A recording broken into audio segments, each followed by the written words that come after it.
She got 130 back. Thankfully, only the verbal kind. It was a case of sorry. I was put in a position, I think, where I made an action which is regrettable. Not sorry. He saw someone hit one of his teammates and he took a response. Their coach, Ch.10's, incited them to come out and thug us.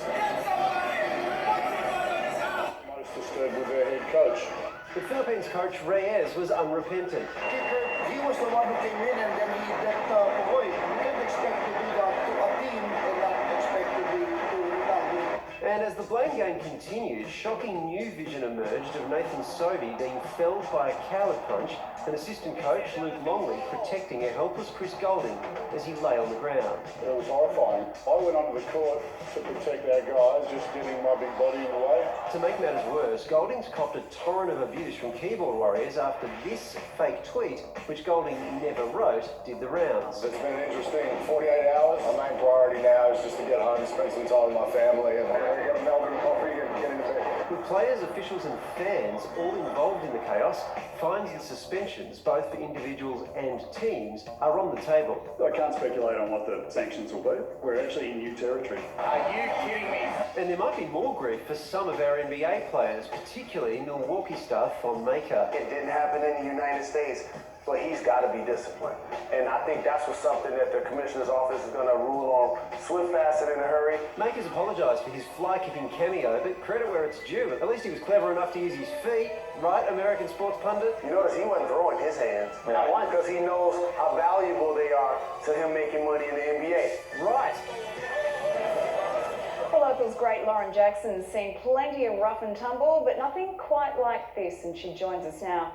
Lauren, good evening. What do you reckon? Should the Boomers have taken a bit more responsibility for the part they played in all this? In the context of basketball, I think they handled themselves really well. I mean, Daniel Kickett's hit, as bad as it was a basketball play, and he would have been ejected had the referees had time to eject him, but... Basketball play? I mean, you know more about basketball than me, but that's barely like an Aussie rules or a rugby league play. Like, he ran after the action had stopped and collected someone with the point of his elbow. But in the context of a basketball game, when people are, throwing elbows left, right and centre and playing a little bit dirty, which in that game, that was happening, both teams were sort of giving as much as they were taking, and I think frustrated out. The rights and wrongs of it aside, what Australia chose to do, what Boomers chose to do today was defend themselves. So, which effectively keeps the conversation going. It means that now this feud has legs, it has life. Do you think that was the right call for them to do that today? Once all those players were out on the court, there was 5 guys out there plus Luke Longley, and that was it. Not one of them threw a punch. Thorne, he got hit in the back of the head. He got king hit. I did not see him throw a punch, and so I said, I think that the Boomers really handled themselves quite well after that incident from Kickett. It's controversial, Lauren, but I love this. I thought it was pretty exciting. You did just mention Luke Longley. He has come out since he arrived back in Australia, and he's blamed the Philippines coach and some of his pre-match comments to lead up to this. Is that fair to criticise the coach? I've been on plenty of teams with plenty of coaches that have said go and put someone on their backside. However, the response and what happened was just out of this world.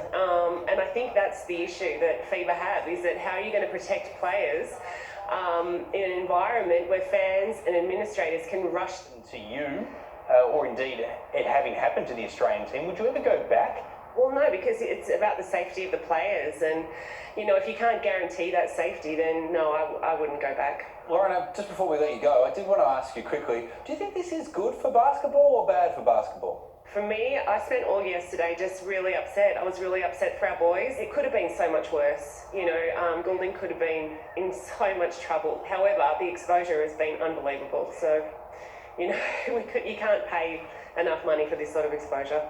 All right, Lauren, we're going to let you go and shoot some hoops and warm up. Thanks a lot for joining us tonight. Hilsley's simple idea has taken the world by